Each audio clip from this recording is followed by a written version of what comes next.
BMCVTC Hindi इस channel के video देखने के बाद हमें क्या करना है? बहुत आसान सी बात है बच्चों।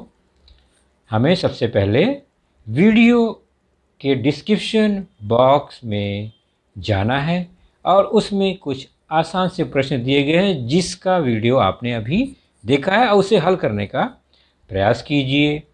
उसके बाद उसी डिस्क्रिप्शन बॉक्स में इस वीडियो से संबंधित अपने मत व्यक्त कीजिए। गूगल फॉर्म द्वारा एक छोटा सा लिंक दिया गया है, उसे क्लिक करिए और उसमें एंट्री करिए।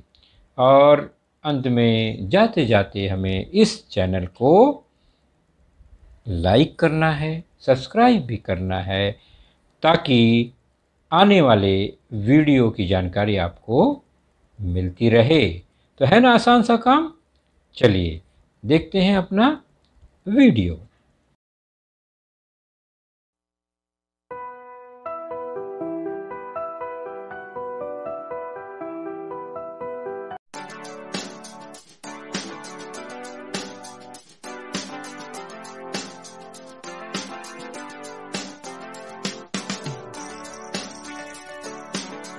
और मैंने पहले ही कहा बच्चों, आज का टॉपिक, आज का विषय आपके स्क्रीन पर आपको दिखाई देगा।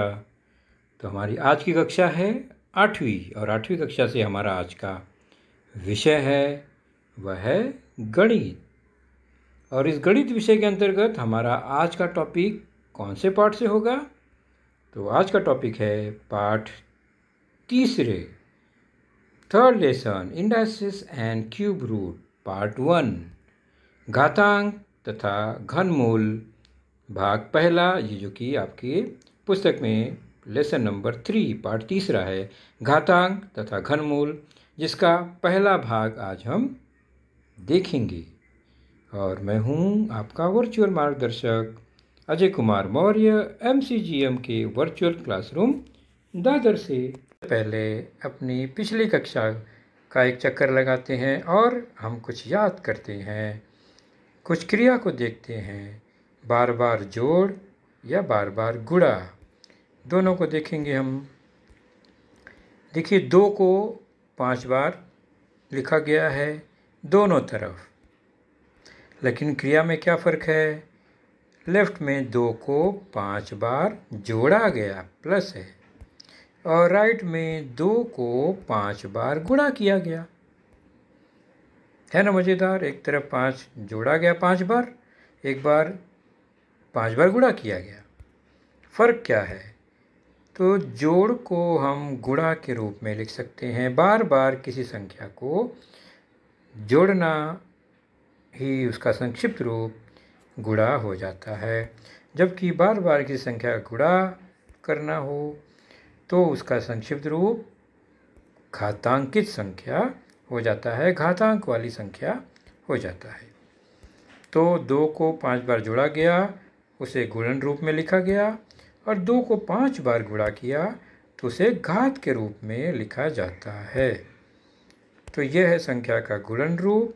और राइट साइड में देख रहे हैं इंडेक्स फॉर्म, घातांकित रूप।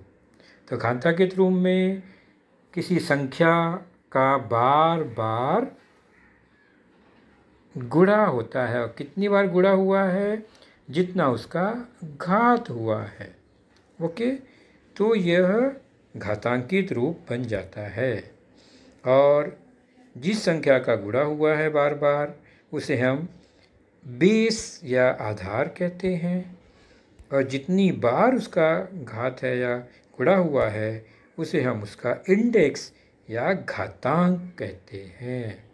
तो घातांकित रूप में घातांक और आधार, ये 2 टर्म्स हमें मिलते हैं। तो आज की हमारी चर्चा इसी घातांकित संख्या पर है, index form of the number पर है, जिसमें हम आधार, बेस और घातांक इंडेक्स पर चर्चा करेंगे थोड़ा सा, और उसके बाद घातांक के नियम पर चर्चा करेंगे। चलिए अब देखते हैं घातांकित रूप की संख्या हम कैसे लिखते हैं।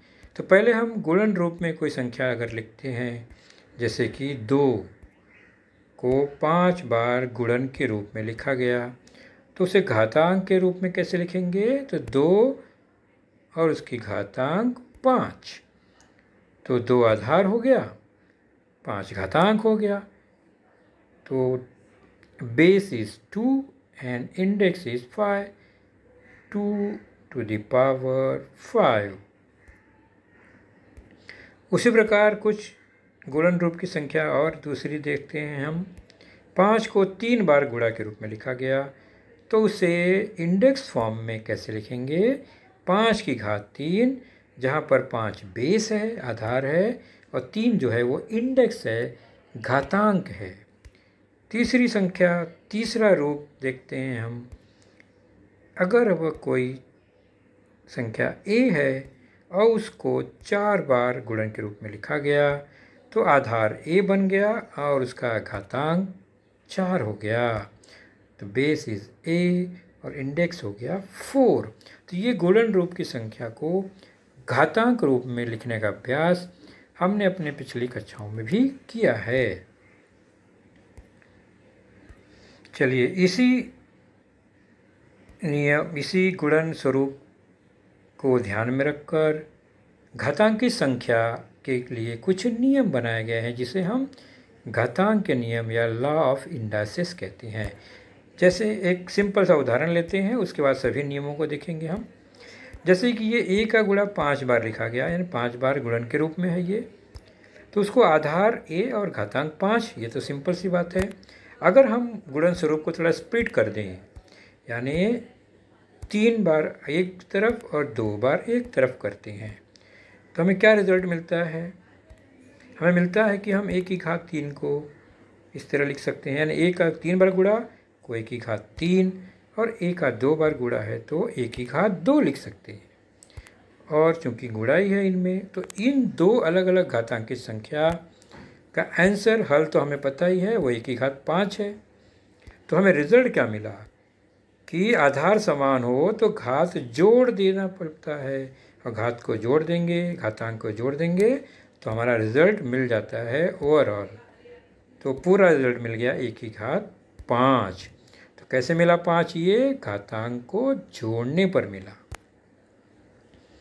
तो हम एक सिंपल सा नियम बनाएंगे कि अगर a की घात कोई संख्या m है और कोई दूसरी घातांक की संख्या a की घात n है, आधार सेम है दोनों का, तो उनका जो घातांक है वह जुड़ जाता है और रिजल्ट मिलता है हमें a की घात m प्लस n, यानी आधार वही रहेगा, घातांक जुड़ जाएगा।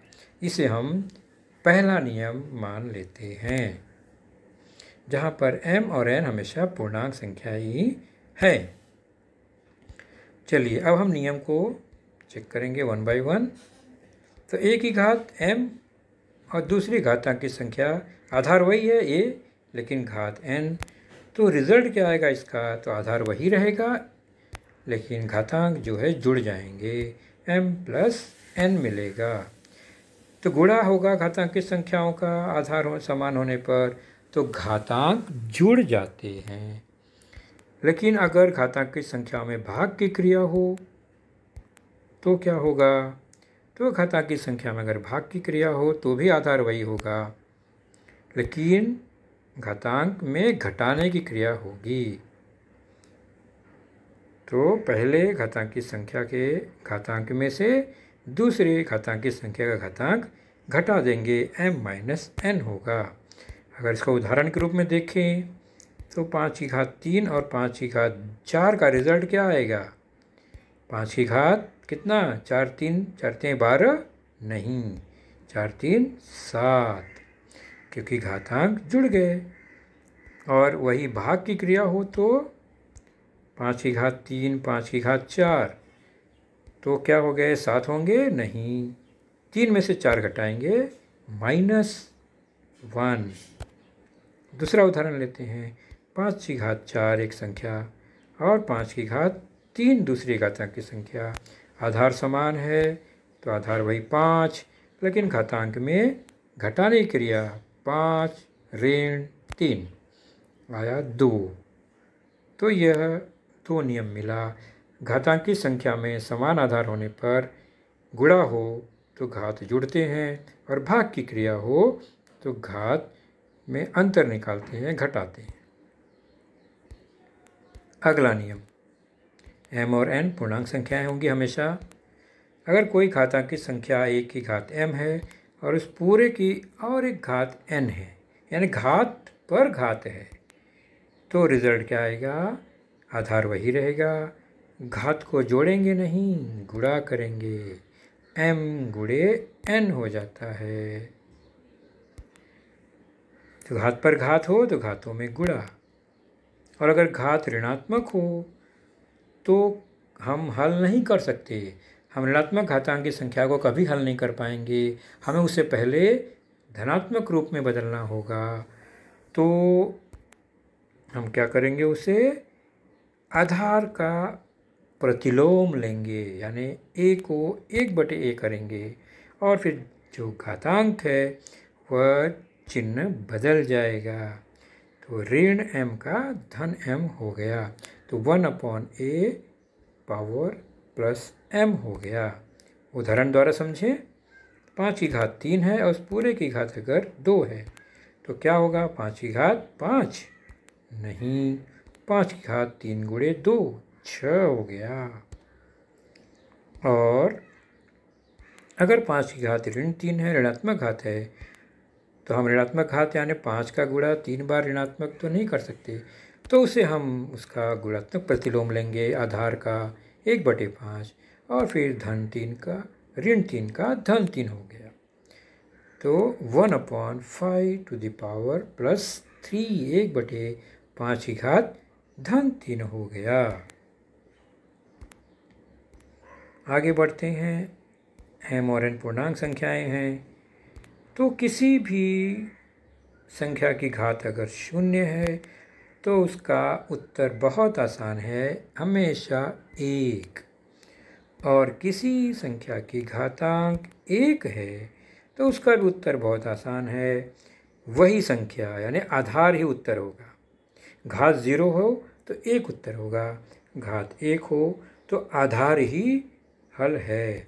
उदाहरण के तौर पर 5 की घात 0 होगा, चाहे 5 लाख की घात 0 हो, उत्तर 1 आएगा। और 5 की घात अगर 1 है तो हल 5 आएगा, 5 लाख की घात 1 हो तो 5 लाख आएगा, मतलब वहाँ पर आधार ही हल होता है। अब अगर दो संख्याओं का गुणा है और उन पूरे की घातांक कोई संख्या है, ध्यान दो आधार दो अलग अलग संख्या है, उनके गुणनफल का घातांक है, तो इसको स्प्लिट करेंगे तो क्या होगा? तो यह जो घात है m वह दोनों के लिए हो जाएगा जब अलग करेंगे। तो a के लिए भी घात m, b के लिए भी घात m। तो दो संख्याओं के गुणनफल का अगर घातांक है तो दोनों संख्याओं के लिए अलग अलग वही घातांक होगा। ठीक उसी प्रकार दो संख्याओं का अनुपात है या भाग है और उसके एक ही कोई घातांक है तो उसको स्प्लिट करेंगे, तो आधार जो है a यानी अंश के लिए भी वही घातांक और हर के लिए भी वही घातांक हो जाएगा, दोनों को वही घातांक मिलेगा अलग करने पर। उदाहरण द्वारा देखें तो 5 गुणे 7 की घात अगर 3 है, उसका मान बराबर होगा 5 की घात 3, 5 के लिए भी घात 3 और गुणे आ गया 7 के लिए भी घात 3 के बराबर, चाहे तो इसे चेक कर सकते हैं। ठीक उसी प्रकार बटे की संख्या है 5/7 और उसकी घात m है या 3 है, तो 5 के लिए भी घात 3 होगा और 7 के लिए घात भी 3 ही होगा। तो ये थे कुछ घातांक की संख्या के लिए नियम। बहुत आसान नियम है बच्चों, ऐसा लगता है बहुत सारा है लेकिन ऐसा कुछ भी नहीं है। चलिए हम एक स्वाध्याय लेंगे जिसे आप इसी नियम पर आधारित है, ज़रूर अपने नोटबुक पर हल करेंगे। आपके टेक्स्ट बुक में पेज नंबर 14 पर है ये। पहला है 3 की घात 5 गुणे 3 की घात 2, आधार 3 3 है, घातांक 5 और 2 है, तो क्या होगा, घात जुड़ जाएगा, 5 और 2 7 आ जाएगा बॉक्स में। आपको ये नियम बताया मैंने अभी। तो इसी नियम को ध्यान में रखकर आप लोग अपने नोटबुक में इसे हल करेंगे। तो आज का लेसन बच्चों हमारा यहीं समाप्त हुआ। तो बच्चों आपने देखा आज का लेसन, उसके प्रमुख मुद्दों को ध्यान से बार बार दोबारा देखकर समझने का प्रयास कीजिए, क्योंकि एक बार देखने पर किसी को भी वो पूरा मुद्दा समझ में नहीं आता। तो जैसे ही हम 2 बार 3 बार देखेंगे तो हमें वह समझ में आने लगेगा। और इसके आगे की जानकारी जो होगी बच्चों, वह निश्चित ही हमारे अगले वीडियो में होगी। तो उस वीडियो को देखने के लिए, उसकी सूचना प्राप्त करने के लिए जो नीचे सब्सक्राइब का बटन होता है उसे ज़रूर प्रेस कीजिए और नोटिफिकेशन ऑन रखिए, ताकि जैसे ही हमारा लेसन चैनल पर डाला जाएगा आपको वह तुरंत प्राप्त होगा। तो अपना ख्याल रखिए, सुरक्षित रहिए। Thank you.